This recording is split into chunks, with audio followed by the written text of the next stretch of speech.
بسم الله الرحمن الرحيم ومن يقنط منكن لله ورسوله وتعمل صالحا نؤتها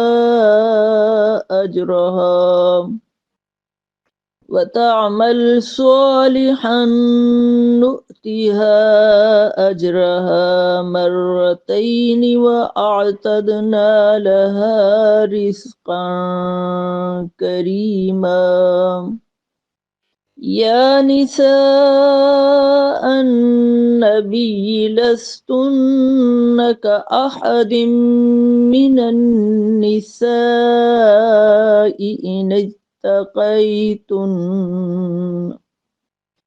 إن اتقيتن فلا تخضعن بالقول فيطمع الذي في قلبه مرض وقلن قولا معروفا وقرن في بيوتكن ولا تبرجن تبرج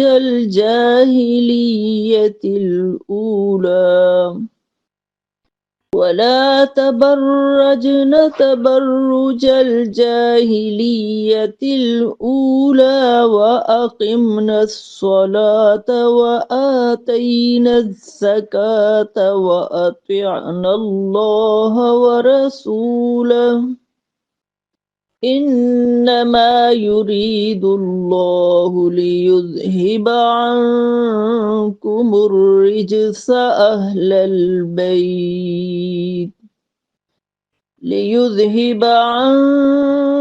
الرجس أهل البيت ويطهركم تطهيرا واذكرن ما يتلى في بيوتكن من آيات الله والحكمة إن الله كان لطيفا خبيرا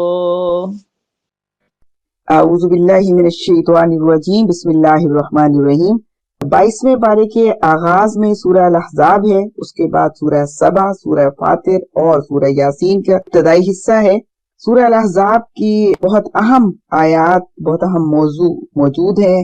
اس میں آیت نمبر 32، 33 اور 34 جس کے اندر اللہ تعالیٰ فرماتے ہیں کہ اے نبی کی بیویوں، تم عام عورتوں کی طرح نہیں ہو، اگر تم اللہ سے ڈرنے والی ہو تو بات میں نرمی نہ کرو، وہ شخص جس کے دل میں بیماری ہے کوئی لالچ نہ کرے اور سیدھی بات کیا کرو، اور اپنے گھروں میں ٹھہری رہو، پچھلی جاہلیت کی طرح بناؤ سنگار کر کے نہ نکلو، نماز قائم کرو، زکوٰۃ ادا کرو، اللہ اور اس کے رسول کی اطاعت کرو، اللہ تو یہی چاہتا ہے کہ تم سے ہر طرح کی ناپاکی کو دور کر دے اور تمہیں خوب پاک صاف کر دے۔ اے اہل بیت، تمہارے گھروں میں جو اللہ کی آیات اور حکمت کی باتیں پڑھی جاتی ہیں انہیں یاد رکھو، بے شک اللہ نہایت باریک بین خوب خبر رکھنے والا ہے۔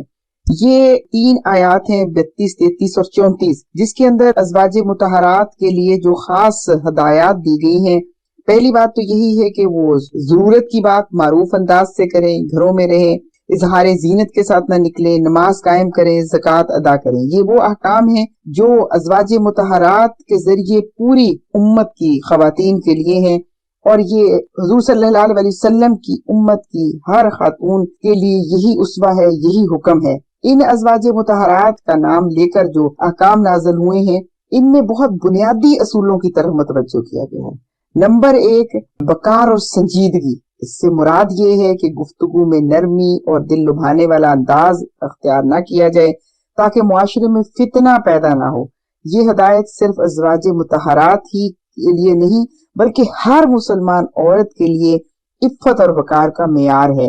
اور ان آیات مبارکہ کے اندر دوسری بات جو تلقین کی گئی ہے وہ گھریلو زندگی کا توازن ہے۔ گھروں میں ٹھہرنے کا حکم گویا کہ عورت کی عزت، تحفظ اور ذمہ داری کے پہلو کو واضح کیا گیا ہے۔ اس کا مطلب یہ بالکل نہیں ہے کہ اسے معاشرے سے کاٹ دیا جائے یا قیدی بنا دیا جائے۔ اسلام عورت کو باوقار، ذمہ دار اور بامقصد زندگی سکھاتا ہے۔ اور تیسری بات جو بتائی گئی ہے کہ نماز، زکوٰۃ، اطاعت رسول صلی اللہ علیہ وسلم کو بنیادی ستون سمجھے اور اسے اختیار کریں۔ اس سے یہ اندازہ ہوتا ہے کہ روحانی تربیت کے بغیر کردار کی تعمیر نہیں ہو سکتی۔ چوتھی بات جو سمجھائی گئی ہے وہ تزکیہ نفس اور پاکیزگی ہے، اور یہ اہل بیت کو خاص طور پر مخاطب کر کے پوری امت کی خواتین کو یہ بات سمجھائی گئی ہے کہ ظاہری پاکیزگی ہی کافی نہیں ہے، بلکہ اپنے باطن کو، اپنے دل کو، اپنی نظر کو، اپنے خیال کو، ہر چیز کو پاک رکھنا ہے۔ اور پھر پانچویں جو اس میں ہے وہ خاص طور پر علم و حکمت کی حفاظت ہے کہ ازواج مطہرات کو گھروں میں نازل ہونے والی آیات اور حکمت کو یاد رکھنے کی تاکید اس بات کی علامت ہے کہ وہ دین کی معلومات اور علم کی امین ہے۔ بے شک یہ ہدایات ازواج مطہرات کے نام سے آئیں، لیکن ان کا دائرہ پوری امت تک پھیلا ہوا ہے۔ مسلمان عورت کے لیے حیا، وقار، عبادت، اطاعت اور علم دوستی وہ صفات ہیں جو ان آیات میں بہت واضح ہیں۔ اسی طرح مسلمان مردوں کے لیے بھی یہ پیغام ہے کہ وہ اپنے گھروں کو ایمان، ادب اور حکمت کا مرکز بنائیں۔ ان آیات میں ایک خاص حکم یہ بھی ہے کہ معروف انداز سے بات کریں۔ اچھا، یہ ایک بات سمجھنے کی، غور کرنے کی ہے کہ معروف کیا ہوتا ہے۔ شریعت کے مطابق ہر اس کام کو معروف کہا جاتا ہے۔ پہلی بات تو یہ کہ وہ شریعت کے مطابق ہو، دوسرا عقل اور فطرت اسے اچھی سمجھتی ہو، تیسری یہ کہ معاشرے میں اسے باوقار اور مہذب سمجھا جاتا ہو۔ اس سے مراد یہ ہے کہ ضرورت کی بات کی جائے لیکن بات واضح ہو، مبہم نہ ہو، لہجہ مہذب ہو اور سنجیدہ ہو۔ دونوں باتیں بہت اہم ہیں، مہذب ہو یعنی ڈانٹ ڈپٹ والا نہ ہو، اور دوسری بات یہ کہ سنجیدہ ہو، دل لبھانے والا نہ ہو، انداز سادہ ہو اور باوقار ہو، بناوٹ اور لچک نہ ہو، اور اہم بات کہ ضرورت کی بات کی جائے اور بلا ضرورت بات نہ کی جائے۔ مثلا ڈاکٹر سے علاج کی بات، استاد سے تعلیم کے حوالے سے، دکاندار یا دفتر میں کام کی بات، یہ سب جائز ہے، لیکن شرط ہے وہ ہے معروف۔ اللہ تعالیٰ کے اس حکم میں بہت ساری حکمتیں پوشیدہ ہیں۔ پہلی حکمت تو یہ ہے کہ فتنے سے حفاظت ہوتی ہے، اس لیے نرم لہجے سے بات کرنے سے منع کیا گیا، اور دوسرا فائدہ یہ ہے کہ دلوں میں غیر ضروری جذبات جنم نہیں لیتے۔ ایک اہم بات یہ ہے کہ عورت کے وقار کا تحفظ ہوتا ہے۔ اسلام عورت کو خاموش مخلوق نہیں بناتا، لیکن اسے بازاری انداز گفتگو سے بھی بچاتا ہے۔ عورت کے وقار کو بلند کرتا ہے تاکہ اس کی بات کو سنجیدگی سے سنا جائے اور اسے احترام ملتا رہے۔ اسلام نہیں چاہتا کہ عورت توجہ کا مرکز بنے، اس میں ایک خاص کشش محسوس کریں، اس کی طرف خاص طور پر متوجہ ہوں، بلکہ اسلام یہ چاہتا ہے کہ عورت وقار کے ساتھ رہے اور اس کے وقار میں اضافہ ہو اور لوگ اس کے ساتھ احترام کا معاملہ کریں۔ اس لیے منع کیا گیا ہے اس طرح سے گفتگو نہ ہو کہ جو کسی طرح کے فتنے کا باعث بن سکتی ہو۔ اور اس میں ایک اہم پہلو یہ بھی ہے کہ نیت درست ہو۔ نیت درست ہونے کے لیے ضروری ہے کہ دل پاک ہو اور دل کے اندر کوئی غلط جذبات، خیالات نہ ہو۔ عام، نارمل، پروفیشنل انداز ہو، نہ آواز دبائی جائے، نہ نرمی پیدا کی جائے، نہ ہنسی ہو، نہ غیر ضروری توقع ہو۔ اور جو کام نہیں کرنے وہ کیا ہیں، وہ خاص طور پر احتیاط کرنے کی ضرورت ہے، کہ جیسے نظریں جھکا کر بات کی جائے حیا کے دائرے میں، غیر ضروری طور پر دیکھنا یا تاڑنا یا گھورنا، اور جیسے ہی بات مکمل ہو جائے بات ختم کر دی جائے۔ آیت نمبر 33 کے اندر یہ بھی حکم ہے کہ گھروں میں ٹک کر بیٹھی رہو۔ اس کا اصل مفہوم یہ نہیں ہے کہ کوئی قید ہے یا گوشہ نشینی ہے، بلکہ اس سے مراد وقار ہے، مرکزیت ہے اور پرائرٹیز کا طے ہونا ہے، کہ جو ترجیح ہو اس کے اعتبار سے جو کام ضرورت ہے وہ کرے۔ اصل تو عورت کی ذمہ داری، اس کا دائرہ گھر ہے، گھر اس کی شناخت اور بچوں کی تربیت کا مرکز ہے۔ نمائش اور بلا ضرورت بازاروں میں جانا، بلا ضرورت گھر سے نکلنا، اس سے بچنے کی تلقین کی گئی ہے۔ لیکن اگر اسلام عورت کو گھر تک محدود کر دیتا تو سوال یہ پیدا ہوتا ہے، جو عام طور پر ایک تصور ہے جو سمجھا جاتا ہے کہ عورت کو اسلام گھر تک محدود کر دیتا ہے۔ اس پہ سوچئے کہ اگر اسلام عورت کو گھر تک محدود کر دیتا تو پھر ازواج مطہرات علم نہ سکھاتی، جبکہ ہمیں تاریخ اسلام سے یہ بات پتہ چلتا ہے اور صحابیات اور ازواج مطہرات کے حالات زندگی سے پتہ چلتا ہے کہ مستقل وہ علم سکھاتی تھی اور لوگ سوال کرتے تھے، آپ سوالوں کا جواب دیتی تھی، اور صحابیات تو خود حضور صلی اللہ علیہ وسلم کے پاس جا کے سوال کرتی تھی اور آپ صلی اللہ علیہ وسلم جواب دیا کرتے تھے۔ اور صحابیات نے نبی صلی اللہ علیہ وسلم کے ہاتھ پر بیعت بھی کی، اور صحابیات نے ہجرت بھی کی، صحابیات غزوات میں بھی شریک رہیں، اور زخمیوں کی مرہم پٹی، پانی پلانا اور